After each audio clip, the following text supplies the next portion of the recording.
Day 148, Royal Kingdom, 1 Kings 6, 2 Chronicles 9, Psalm 4. Let's begin. 1 Kings 6. Then it happened that, in the 480th year after the sons of Israel departed from the land of Egypt, in the 4th year of the reign of Solomon over Israel, in the month of Ziv, which is the 2nd month, the house of the Lord began to be built. Now the house, which King Solomon was building to the Lord, was 60 cubits in length, and 20 cubits in width, and 30 cubits in height. And a portico was before the temple, of 20 cubits in length, in accord with the measure of the width of the temple. And it had 10 cubits of width before the face of the temple.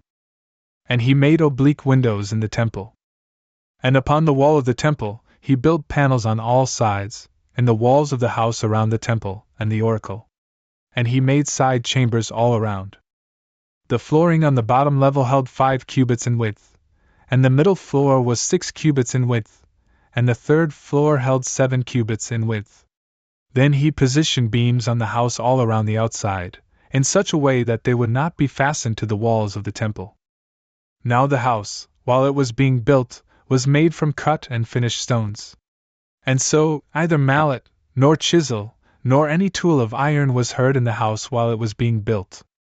The door at the side of the middle section was to the right of the house. And they would ascend along winding stairs to the middle level, and from the middle level to the 3rd level. And he built the house, and finished it. And he overlaid the house with boards of cedar. And he built the paneling over the entire house, 5 cubits in height, and he covered the house with cedar wood. And the word of the Lord came to Solomon, saying, Concerning this house, which you are building, if you will walk in my precepts, and carry out my judgments, and keep all my commandments, advancing by them, I will confirm my word to you, which I spoke to your father David. And I will dwell in the midst of the sons of Israel, and I will not forsake my people Israel. And so Solomon built the house, and finished it. And he built the walls of the house, on the interior, with panels of cedar, from the floor of the house, to the top of the walls, and even to the ceiling. He covered it with cedar wood on the interior. And he overlaid the floor of the house with panels of spruce. And he built panels of cedar, of 20 cubits, at the back part of the temple, from the floor even to the top. And he made the inner house of the oracle as the Holy of Holies. And the temple itself, before the doors of the oracle, was 40 cubits. And the entire house was clothed with cedar on the interior, having its turnings and junctures artfully wrought, with carvings projecting outward. Everything was clothed with panels of cedar. And no stone at all was able to be seen in the wall. Now he made the oracle in the middle of the house, in the inner part, so that he might station the ark of the covenant of the Lord there. And the oracle held 20 cubits in length, and 20 cubits in width, and 20 cubits in height. And he covered and clothed it with the purest gold. Then, too, he clothed the altar in cedar. Also, the house before the oracle, he covered with the purest gold, and he fastened the plates with nails of gold. And there was nothing in the temple that was not covered with gold. Moreover, the entire altar of the oracle he overlaid with gold.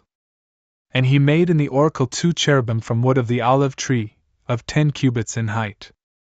One wing of a cherub was 5 cubits, and the other wing of a cherub was 5 cubits, that is, having 10 cubits from the summit of one wing even to the summit of the other wing. Likewise, the second cherub was 10 cubits. And the measure was equal, and the work was one, in the 2 cherubim. That is, one cherub had a height of 10 cubits, and similarly the second cherub. And he stationed the cherubim in the middle of the inner temple. And the cherubim extended their wings, and the wing of the one was touching the wall, and the wing of the second cherub was touching the other wall. But the other wings, in the middle of the temple, were touching each another. He also overlaid the cherubim with gold. And all the walls of the temple all around he engraved with diverse carvings and turnings.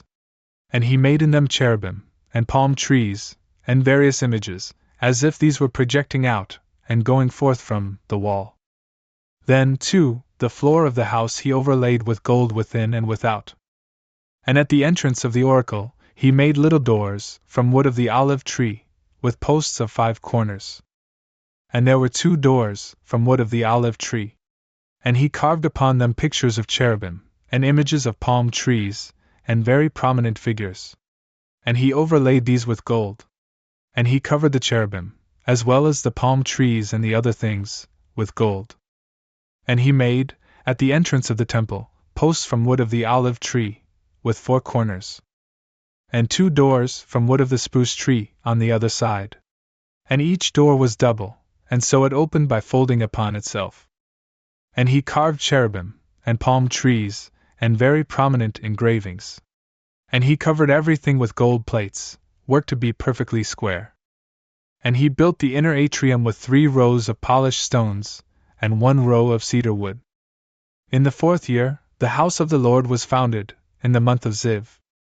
And in the 11th year, in the month Bul, which is the 8th month, the house was perfected in all its works and in all its equipment. And he built it for 7 years. 2 Chronicles 9. Also, when the queen of Sheba had heard of the fame of Solomon, she came to Jerusalem, with great riches and with camels which were carrying aromatics, and very much gold, and precious gems, so that she might test him with enigmas. And when she had approached Solomon, she spoke to him all that was in her heart. And Solomon explained for her all that she had proposed. And there was nothing that he did not make clear to her. And after she saw these things specifically, the wisdom of Solomon, and the house which he had built, indeed also the foods of his table, and the habitations of the servants, and the duties of his ministers, and their apparel, and also his cupbearers and their garments, and the victims which he was immolating in the house of the Lord, there was no longer any spirit in her, due to astonishment. And she said to the king, "The word is true, which I had heard in my own land, about your virtues and wisdom. I did not believe those who described it, until I had arrived and my eyes had seen, and I had proven that not even half of your wisdom had been described to me. You have exceeded your fame with your virtue. Blessed are your men, and blessed are your servants, who stand before you at all times and listen to your wisdom. Blessed is the Lord your God, who willed to set you upon his throne as a king for the Lord your God. Since God loves Israel, he wishes to preserve them unto eternity. For this reason, he appointed you as king over them, so that you may accomplish judgment and justice." Then she gave to the king 120 talents of gold, and an exceedingly great abundance of aromatics, and very precious gems. Never were there such aromatics as those that the queen of Sheba gave to King Solomon.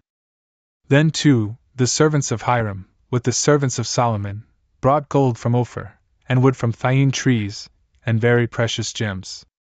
And the king made, from this particular thyine wood, steps in the house of the Lord, and in the house of the king, and also harps and psalteries for the singing men. Never was there seen such wood in the land of Judah. Then King Solomon gave to the queen of Sheba all that she desired, and all that she requested, and much more than what she had brought to him. And returning, she went away to her own land with her servants. Now the weight of the gold, which was being brought to Solomon throughout each year, was 666 talents of gold. Apart from the sum that the legates of various nations and the merchants were accustomed to bring, and apart from the gold and silver that all the kings of Arabia, and the princes of the lands, were bringing together for Solomon. And so, King Solomon made 200 gold spears, from 600 gold pieces, the amount used for each spear. And also 300 gold shields, from 300 gold pieces, which covered each shield. And the king placed them in the armory, which was situated in a forest. Also, the king made a great ivory throne, and he clothed it with the purest gold. And there were 6 steps, by which he would ascend to the throne, and a footstool of gold, and 2 arms, one on each side, and 2 lions standing beside the arms. Moreover, there were 12 additional little lions standing upon the 6 steps on both sides. There was no similar throne in all the kingdoms. Also, all the vessels for the feasts of the king were of gold, and the vessels of the forest house of Lebanon were from the purest gold. For silver in those days was considered as nothing. For indeed, the ships of the king went to Tarshish, with the servants of Hiram, once every 3 years. And they brought from their gold, and silver, and ivory, and primates, and peacocks. And so Solomon was magnified above all the kings of the earth in wealth and glory. And all the kings of the lands were desiring to see the face of Solomon, so that they might hear the wisdom that God had granted to his heart. And they were bringing to him gifts, vessels of silver and of gold, and garments, and armor, and aromatics, and horses, and mules throughout each year. Also, Solomon had 40,000 horses in the stables, and 12,000 chariots and horsemen, and he appointed them to the cities of the chariots, and where the king was in Jerusalem. Now he also exercised authority over all the kings from the river Euphrates as far as the land of the Philistines, and as far as the borders of Egypt. And he brought forth so much silver that it was as plentiful in Jerusalem as stones. And cedar trees were as great in number as the sycamores that spring up in the plains. And horses were brought to him from Egypt and from every region. Now the rest of the works of Solomon, the first and the last, have been written in the words of Nathan, the prophet, and in the books of Ahijah, the Shilonite, as well as in the vision of Iddo, the seer, against Jeroboam, the son of Nebat. And Solomon reigned in Jerusalem, over all of Israel, for 40 years. And he slept with his fathers. And they buried him in the city of David. And his son, Rehoboam, reigned in his place. Psalm 4. In parts according to verses. A psalm of David.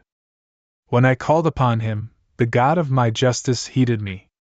In tribulation you have enlarged me. Have mercy on me, and heed my prayer.